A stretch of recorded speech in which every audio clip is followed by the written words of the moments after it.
नमस्कार, स्वागत है आपका सनातन ज्ञान और संस्कार चैनल पे।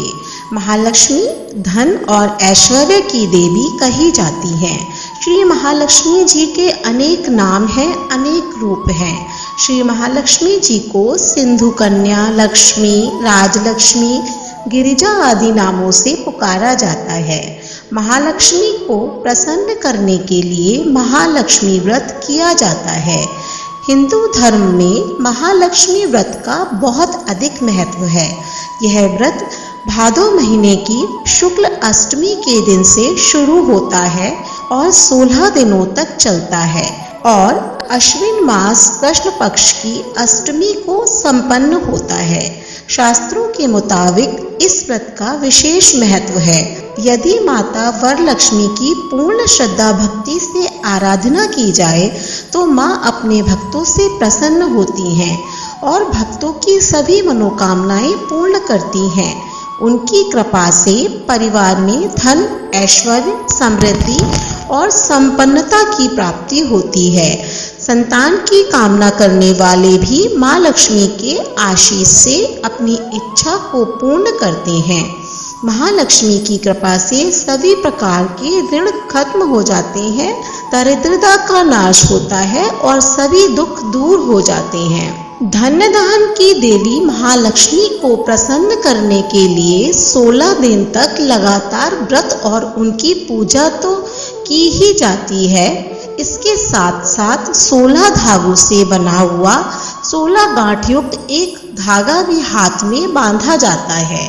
अंतिम दिन पूजा करते समय इस धागे को उतारकर किसी सरोवर या नदी में विसर्जित कर दिया जाता है। अनुष्ठान के दिन पूर्व सूत के 16 धागों का एक डोरा बनाकर उसमें 16 गांठें लगाई जाती हैं। फिर उसे हल्दी से रंगकर सुखा लेते हैं। व्रत और पूजन करने वाली स्त्रियां प्रतिदिन प्रातःकाल किसी नदी या सरोवर में स्नान करके सूर्य को अर्घ्य देती हैं और उसके बाद पूरी विधि विधान से पूजा करती हैं और व्रत रखती हैं। पूजा के लिए एक चौकी पर डोरा रखकर लक्ष्मी जी का आवाहन करती हैं और डोरे का पूजन करती हैं और फिर कथा कहती हैं। तो आइए सुनते हैं महालक्ष्मी व्रत की पौराणिक कथा। प्राचीन काल की बात है। एक गांव में एक ब्राह्मण रहता था। वह ब्राह्मण नियम अनुसार भगवान विष्णु का पूजन प्रतिदिन करता था।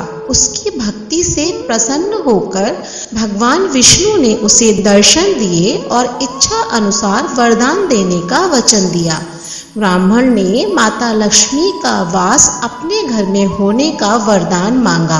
ब्राह्मण के ऐसा कहने पर भगवान विष्णु ने कहा, यहाँ मंदिर में प्रतिदिन एक स्त्री आती है और वह यहाँ गोबर के उपले थापती है।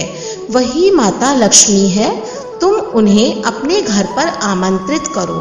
देवी लक्ष्मी के चरण तुम्हारे घर में पड़ने से तुम्हारा घर धन्य धान से भर जाएगा। ऐसा कहकर भगवान विष्णु अदृश्य हो गए।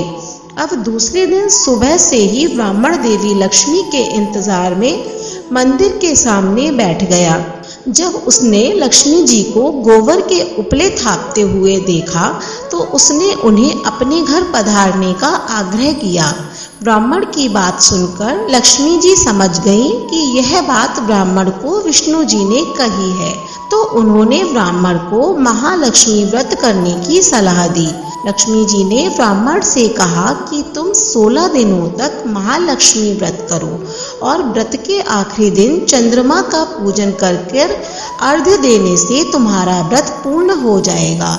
ब्राह्मण ने भी महालक्ष्मी के कहे अनुसार व्रत किया और देवी लक्ष्मी ने उसकी मनोकामना पूर्ण की। उसी दिन से यह व्रत श्रद्धा से किया जाता है और यह व्रत करने वाले व्यक्ति की सभी मनोकामनाएं पूरी होती हैं। इस प्रकार से पूजन और कथा के द्वारा आप भी महालक्ष्मी का आशीर्वाद प्राप्त कर सकते हैं। अगर आपको वीडियो अच्छी लगी हो तो इसे लाइक करें और ज़्यादा से ज़्यादा शेयर करें। ऐसी ही धार्मिक वीडियोस देखने के लिए हमारे चैनल को सब्सक्राइब करें। धन्यवाद।